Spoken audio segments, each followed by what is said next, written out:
In prison, there was always talk of someone stealing your date, which is when someone finds out you're getting out or you've made parole, they start doing things to you that you have no practical response for. And some guys mess up. Some guys have been put in that position and they've stabbed somebody. They've done something crazy, even though they were on their way out the door. And it was actually fairly uncommon. When I got my conditional pardon, I had to go back in the dorm to pack my stuff up and really give most of my stuff away, and all I got was a bunch of handshakes and hugs and a bunch of slips of paper with people's names and state numbers.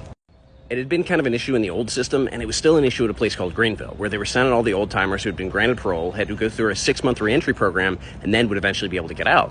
What happened was the young gangbangers would be like, oh, all these old dudes, man, they can't do nothing now. We can take their stuff, we can put them in a bad position, we can make this really difficult for them.